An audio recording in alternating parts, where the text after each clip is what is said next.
우드는 많은 골퍼들에게 애증의 클럽입니다. 제대로만 다루면 강력한 무기가 될 수 있다는 걸 알기에 연습은 하지만 정작 코스에 나가면 겁이 나서 우드에는 손이 가지 않고 유틸리티만 계속 사용하게 됩니다. 그러면서 우드와 점점 멀어지고 그러다 결국 골프백에서 빼버리게 되죠.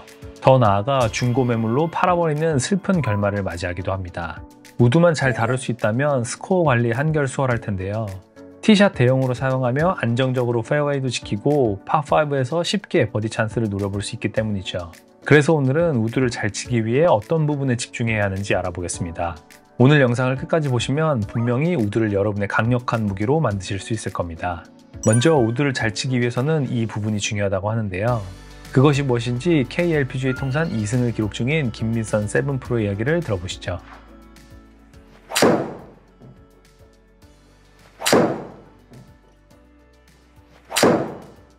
안녕하세요. 세계 유명 골프 정보 구독자 여러분.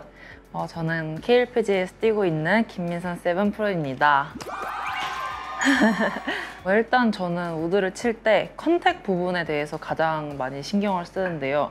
아무래도 조금 이제 헤드가 큰데 땅에 두고 치는 거다 보니까 뒷땅이라든가 좀 뒷땅을 막으려다가 탑볼이 난다든가 좀 그런 상황들이 있는 것 같아서 좀 깔끔한 컨택을 내는 거에 가장 집중을 하는 것 같습니다. 저는 드라이버에 조금 더 확실히 가깝다고 생각을 해요. 아무래도 우드를 아이언 같은 느낌으로 치게 되면은 각도가 가파라지기 때문에 왼쪽에서 오른쪽으로 휘는 양이 정말 많아져서 저는 조금 더 드라이버처럼 완만하게 치는 걸 좀 추천드리겠습니다. 네, 정확한 볼 컨택이 중요하고 이렇게 정확한 컨택을 하기 위한 핵심으로 완만한 스윙 궤도를 강조하고 있습니다. 특히 임팩트 구간에서 헤드가 완만하게 다니는 게 중요한데요. 완만한 스윙 궤도가 중요한 이유는 바로 우드의 헤드 특성 때문입니다. 우드는 로프트가 적고 헤드가 얇기 때문에 가파른 궤적으로 맞게 되면 공이 제대로 뜨지 않습니다. 그래서 공을 띄우고 먼 거리를 보내기 위해서 완만한 스윙 궤도가 필수적이죠. 그렇다면 이런 완만한 스윙 궤도를 만들기 위해 가장 먼저 갖춰야 할 기본적인 조건은 무엇일까요? 이 베이스가 갖춰져 있지 않으면 완만한 스윙을 하기 어렵다고 하는데요. 그것이 무엇인지 영상을 보시죠. 일단은 헤드업이 빨리 되시는 분들이 정말 많은데 이 헤드업에 대해서 우드는 정말 저는 별 5개 중요하다 생각합니다. 일단은 공을 빨리 쳐다보시려고 해요. 이게 가시면 이제 좀 불안하니까 이렇게 많이 일어나시더라고요. 그러면 오히려 더 뒷땅이나 타이밍 쪽으로 더 안 맞을 수도 있어서 최대한 자신을 믿고 팔로우가 쭉 미뤄질 때까지는 머리를 조금 잡고 들어오는 것을 추천드립니다. 네, 김민선 프로가 헤드업이 되지 않는 게 정말 중요하다고 강조하고 있습니다. 헤드업을 하지 말라는 것은 다른 표현으로 스윙 중 척추각 유지를 해줘야 한다는 소리인데요. 골프 스윙 전체에서 이 척추각 유지가 정말 중요한데 특히 우드에서는 더더욱 중요합니다. 우드는 땅에서 치는 가장 긴 클럽이기 때문에 척추각이 조금만 바뀌어도 민감한 피드백이 오기 때문이죠. 그래서 척추각 유지가 베이스로 받쳐줘야 완만한 스윙이 가능해지는 것입니다. 김민선 프로는 이런 척추각 유지를 위해 한 가지 연습 방법을 추천하는데요. 어떤 연습인지 확인해 보시죠. 상체가 나가거나 머리가 나가는 걸 방지를 하려면은 하프 스윙 정도까지만 하고 팔로우를 끊어주신다고 생각을 하고 시선은 계속 공 있던 위치를 본다는 느낌으로 치는 거를 좀 추천드려요. 이거는 코스 나가서 이렇게 쳐야 한다 이런 느낌은 아니고 연습장에서 연습하실 때 한 3-4알 정도만 이런 느낌을 잡는 걸 형태로 해서 치면은 아마 조금 더 좋게 잘 맞지 않을까라고 생각이 듭니다.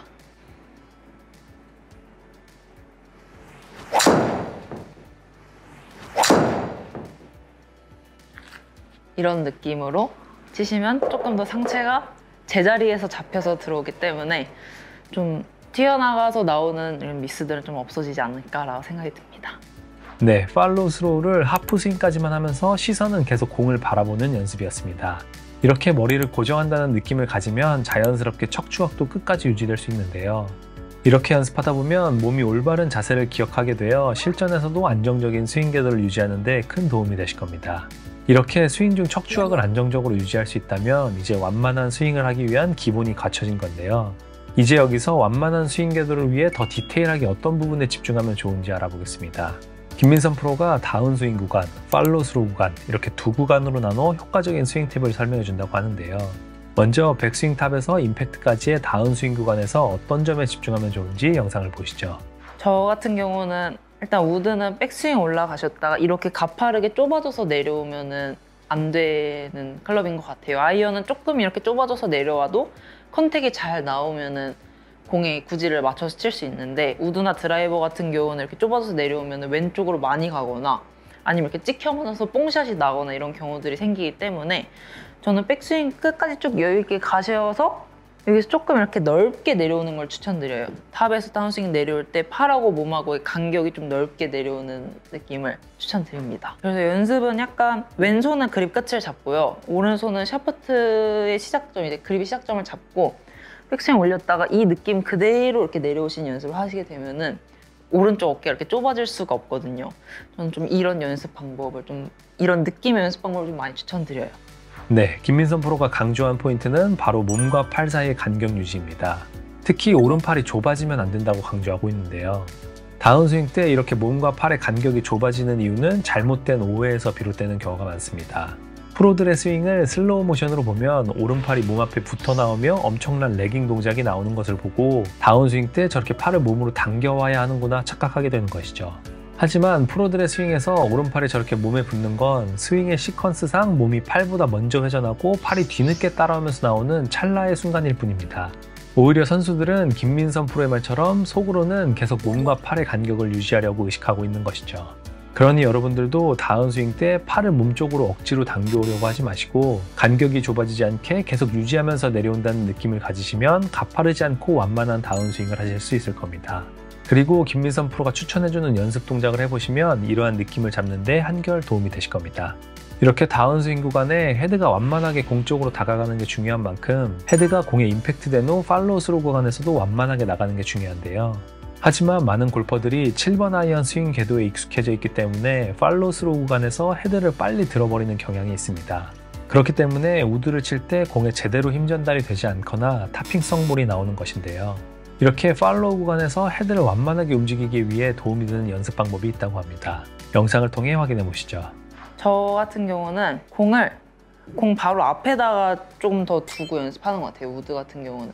그래서 팔로우 하고 나서 너무 빠르게 일어나거나 너무 빠르게 손목을 쓰는 것보다는 공 앞에 공까지 좀 더 팔로우를 길게 보내준다는 느낌으로 치시는 게 조금 더 컨택이나 방향성에는 좋을 것 같다는 생각이 듭니다. 이렇게 공을 두시고 공 앞에 팔로우를 해서도 안 걸릴 위치까지 앞에 쪽에다가 공을 놔주신 후에 그 다음에 이 공까지 팔로우를 일자로 쭉 보내주신다는 느낌으로 치게 되면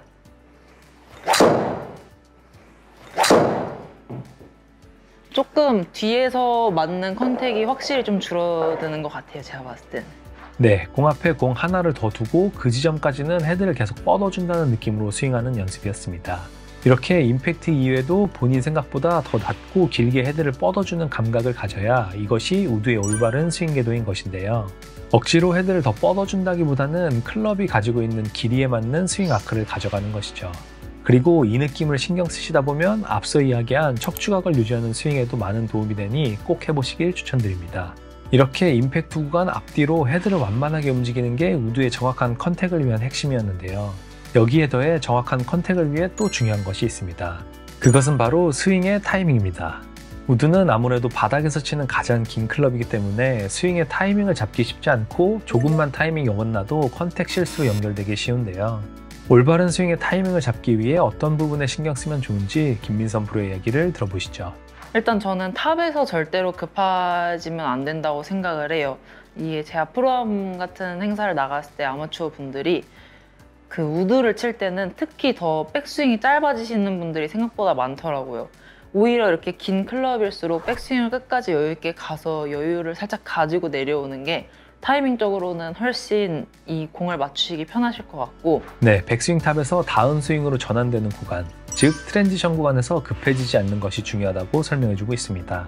이렇게 트랜지션 구간에서 급해지게 되면 보통 상체부터 덤비는 스윙을 하게 되는데요.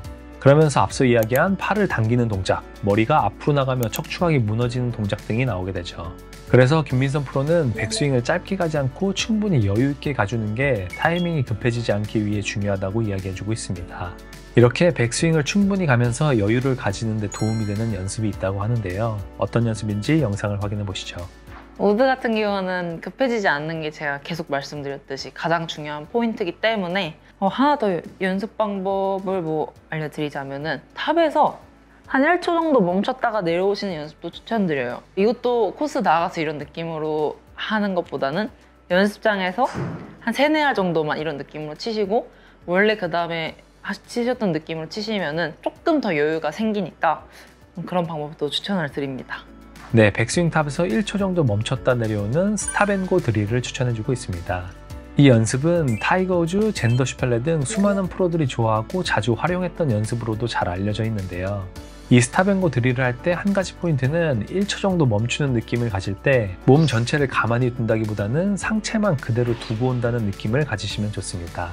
그런 느낌을 가지시면 트랜지션 구간에서 상체가 먼저 공 쪽으로 덤비며 스윙의 타이밍이 망가지는 것을 예방하실 수 있을 겁니다.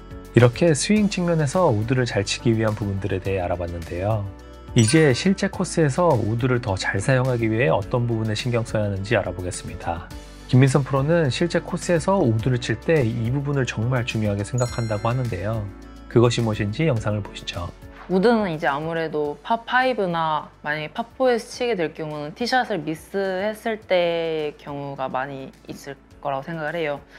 근데 저 같은 경우는 에이밍이 제일 중요하다고 생각을 해요. 우드는 이게 또 그린으로 쏴야 되는 경우가 있을 수도 있고 또 끊어가서 그 다음 샷이 또 좋은 곳에서 쳐야 되는 경우들이 있을 수도 있으니까 에이밍을 잘 서고 들어가는 게 똑바로 보낼 수 있는 가장 첫 번째의 방법이라고 생각을 하기 때문에 저 같은 경우는 연습장에서 우드 연습을 할 때 좀 에이밍을 나눠서 보면서 치는 편이에요. 이거는 제가 아까 말씀드렸던 연습 방법이랑 좀 동일하게 좀 접목시키자면은 예를 들어서 조금 우측을 보고 싶을 때는 뒤에 나가서 이제 방향을 보시면서 우측에 있는 목표 지점을 잡고 그 방향에 앞에 공을 놓게 되면은 여기서부터 여기까지는 일직선으로 선이 그어지니까 에이밍 서식이 훨씬 쉬운 거예요. 그래서 코스 같은 데 나갔을 때도 잔디 앞에 이제 잔디에 이런 티클 같은 걸로 에이밍을 찍고 그 다음에 들어가라는 얘기를 많이 들어보셨을 텐데 좀 그런 방법을 연습장에서는 이렇게 공을 두고 하면서 에이밍을 서는 걸 연습하시는 걸 좀 추천드립니다.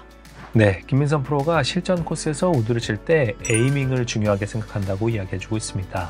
무작정 그림만 보고 쏘는 것이 아닌 남은 거리와 다음 샷을 생각하며 전략적인 에이밍을 해야 한다고 하는데요. 우드를 친다는 것은 아직 남은 거리가 많은 상황입니다.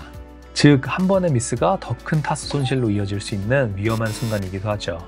그래서 일단 멀리만 보내자 라는 생각보다는 실수했을 때도 다음 샷이 편한 쪽으로 갈 수 있는 에이밍을 하는 것이 현명한 선택입니다. 그래서 김민선 프로는 평소 연습 때도 에이밍을 나눠서 연습한다고 하는데요. 여러분들도 평소 연습장에서 실제 코스를 상상하며 에이밍을 바꿔보는 습관을 들이신다면 실제 코스에서도 훨씬 효과적으로 우드를 활용하실 수 있을 겁니다. 이제 마지막으로 실제 코스에서 우드를 칠 때 꼭 유념해야 하는 사항이 있다고 하는데요. 한번 확인해 보시죠. 사실 저희가 이제 파4에서 250이 남을 상황은 딱히 없기는 하고요. 아무래도 러프에 빠졌는데 좀 거리가 길게 남았다는 거는 파5일 가능성이 좀 높겠죠? 저희 같은 경우는 우드는 절대 가능한 치지 않습니다. 이렇게 잔디가 예쁘게 죽어 있고 공이 위에 예쁘게 떠 있는 경우에서는 우드를 치겠지만 약간 묻혀 있다거나 공이 잘 안 보이는 상황에서는 저는 숏아이언이나 아니면 유틸 같은 경우를 치는 게 훨씬 더 도움이 되실 거예요. 네, 실제 코스에서 우드를 칠 때 꼭 유념해야 하는 것은 바로 우드를 쳐야 하는 상황과 치지 말아야 하는 상황을 구분하는 것입니다. 라이가 안 좋거나 긴 러프에 빠졌는데도 단순히 거리가 많이 남았다는 이유만으로 무조건 우드를 잡는 것은 타수를 잃기 위한 가장 좋은 방법이죠. 이럴 때는 과감히 우드를 내려놓고 숏아이언으로 끊어가거나 유틸을 사용하는 게 더 현명한 방법입니다. 특히 긴 러프에 빠졌을 때는 유틸이 훨씬 좋은 대안이 되는데요. 우드는 헤드가 앞뒤로 길고 평평한 구조라 풀에 쉽게 걸리는 반면 유틸은 헤드가 더 작고 솔 부분이 더 둥글게 되어 있어서 풀을 잘 찢고 빠져나오기에 유리하죠. 이 점 꼭 기억해 두셨다가 트러블 상황에서는 우드를 잡지 않는 현명한 의사결정을 하시기 바랍니다. 이 선택이 오히려 스코어를 줄이는 지름길이 될 겁니다. 오늘은 이렇게 우드를 잘 치기 위한 방법에 대해 알아봤는데요. 오늘의 내용을 정리하면 다음과 같습니다. 첫 번째, 정확한 컨택을 위해 중요한 핵심은 바로 완만한 스윙 궤도이다. 이렇게 완만한 스윙 궤도를 만들기 위해서는 척추각을 유지하는 스윙을 할 수 있어야 한다. 다운스윙 때 몸과 팔의 간격이 좁아지지 않고 클럽 길이에 맞는 팔로우 스로우를 하자. 두 번째, 클럽 길이가 긴 만큼 타이밍이 중요하다. 백스윙에서 다운스윙으로 전환되는 구간이 급해지면 안 된다. 스탑앤고 드릴을 통해 상체가 먼저 덤비지 않는 스윙을 연습하자. 세 번째, 실제 코스에 나가면 무작정 그린을 보고 샷을 하는 게 아니라 미스샷과 다음 샷을 고려한 에이밍을 하자. 또 공이 놓여있는 라이가 좋지 않을 때는 굳이 우드를 잡지 말자. 이렇게 세 가지에 신경 쓰신다면 우드는 더 이상 애증의 클럽이 아닌 여러분만의 믿음직스러운 무기가 될 겁니다. 오늘도 영상 시청해주셔서 감사드리고 오늘의 내용이 도움되었다면 구독과 좋아요 부탁드립니다. 그리고 오늘 소중한 꿀팁을 나눠준 김민선 프로를 응원하는 댓글도 많이 남겨주세요. 지금까지 세계유명 골프정보였습니다. 감사합니다.